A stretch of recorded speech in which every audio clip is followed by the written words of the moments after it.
हर हर महादेव, देवों के देव महादेव के चरण में प्रणाम करता हूँ। भोलेनाथ के चरण में प्रणाम करता हूँ। दुर्गा माँ के चरण में प्रणाम करता हूँ। सरस्वती माँ के चरण में प्रणाम करता हूँ। गणेश भगवान के चरण में प्रणाम करता हूँ। गुरु भाई गुरु बहनों के चरणों में प्रणाम करता हूँ।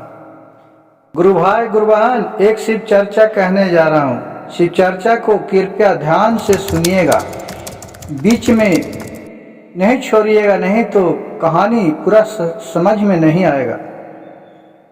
कुछ समय पहले की बात है कि चारों युग आपस में वार्तालाप करने लगा और चारों बोलने लगा कि सबसे बड़ा मैं हूँ।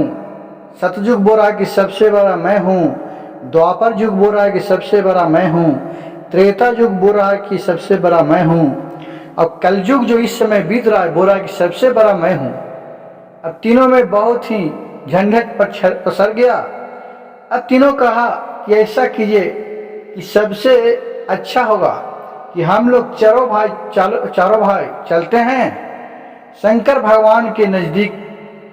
वो चारों युग पहुँच गया शिवलोक में। जैसे ही पहुँचा, दरवाजे पर उसका भगवान का द्वारपाल खड़ा थे। उसके द्वारा बोला कि हम लोग चारों युग हैं, जिस शंकर जी से हम लोग का अर्जी मिनती है, उनसे हम लोग भेंट करना चाह रहे हैं। शंकर जी के जो द्वारपाल था वो जाके और शंकर जी से बोले कि प्रभु, आपके पास 4 आदमी आए हैं, वो आपसे कुछ बात करने के लिए बोले कि जाओ, ठीक है, भेज दो। कैलाश पर शंकर जी के पास चारों युग चला गया और वहाँ शंकर जी बोले कि हाँ बोलिए, क्या बात है। शिवलोक में आने के लिए आप लोग का बहुत बहुत धन्यवाद। बोले ये चारों युग सतयुग बोल रहा है कि प्रभु, हम लोग तो चारों आपस में लड़ रहे हैं। हम बोल रहे हैं कि सबसे बड़ा हम हैं सतयुग, क्योंकि सबसे पहले मैं पैदा लिया हूँ और मेरे जमाने में लोग 1000 वर्ष जीता था और 22 हाथ का आदमी होता था। द्वापर युग बोल रहा है कि मेरे युग में भी 500 वर्ष जीता था और मेरे राज्य में समय में रामन जैसा योद्धा पैदा हुआ, तो सबसे बड़ा तो मैं हूँ। युग बोल रहा है कि सबसे बड़ा तो मैं हूँ कि मेरे युग में कृष्ण भगवान जन्म लिए, जरासंध जैसा जन्म लिए, तो सबसे बड़ा तो मैं हूँ। वो भी कहा ठीक है। और कलयुग बोल रहा है कि मेरे समय में तो उनसे भी आज देख रहे हैं तो का पर एक कल पुर्जा का समान है। जिस लोहा में भी जान आ गया है आजकल, इतना आदमी के पास दिमाग हो गया है, तो सबसे बड़ा तो मैं हूँ। अब शंकर जी दुविधा में पड़ गए कि ये चारों बोल रहा है तो ठीक है, किसके पक्ष में इंसाफ करूं। अगर इंसाफ एक तरफ देता हूं तो दूसरा नारुष्ट हो जाते हैं। कहा कि ठीक है। शंकर जी बोले कि ठीक है, मैं सुनाता हूं। वो पार्वती से बोले कि पार्वती, आप ही बताइए कि चारों में सबसे महान कौन है। पार्वती बोले कि प्रभु, जब आप इस बात का हल नहीं निकाल सके तो हम कैसे हल निकाल सकते हैं। शंकर जी बोले कि ठीक है, मैं अब चारों से परीक्षा लेना चाहते हैं, जो परीक्षा में पास हो जाएगा वो सबसे बड़ा होगा। कहा कि ठीक है, लीजिए परीक्षा। तो शंकर जी क्या किए कि 1000 टन का एक लोहा का टप बना दिए और टप के बगल में पूरा चावल धर दिए और बोले कि मैं 1000 आदमी को भेज रहा हूँ, वो सबको खाना बना के खिला दो। आगे सतयुग से बोले, कहा कि ठीक है। सतयुग वहाँ आए जमीन पर, पृथ्वी लोक में, वहाँ 1000 टन का रखा हुआ था।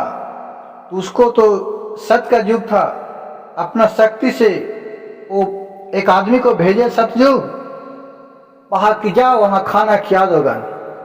वहाँ से उसका आदमी आया और अपने सत से उसको नीचे चूल्हा बनाया, टब को हटा के और टब को उस पर चढ़ा दिया और फिर पानी भर के चावल पका दिया और फिर सभी आदमी को खिला दिया बाल्टी से उपच के।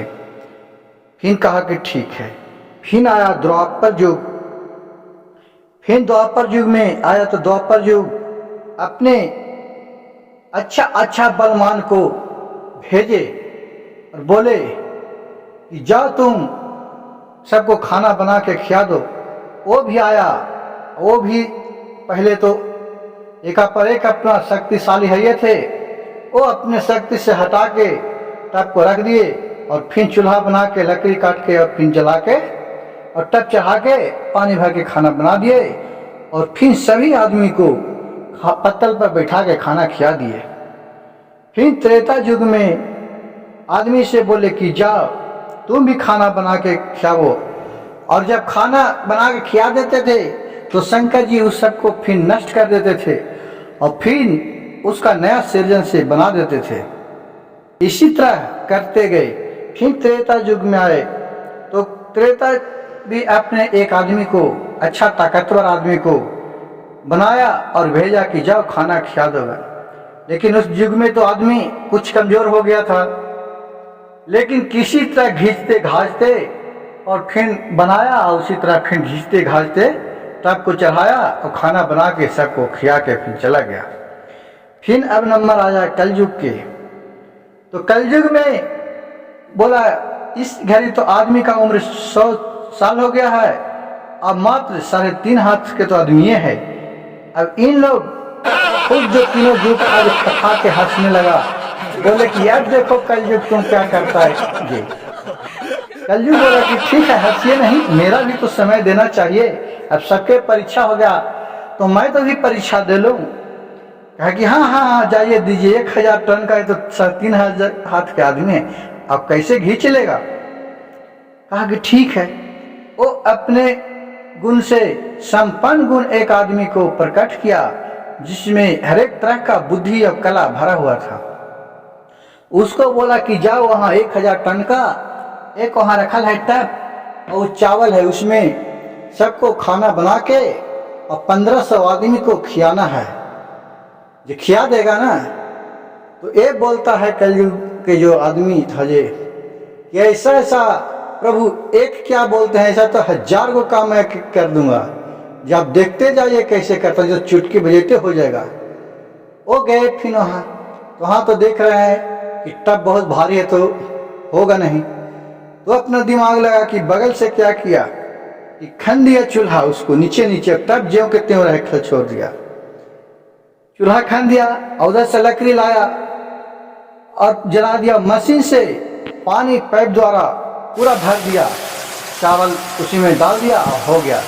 जब खाना पूरा पक के तैयार हो गया तो बोले उसी में से कि भाई 10 लोग कम से कम आ जाइए और कुछ मेरा हेल्प कर दीजिए।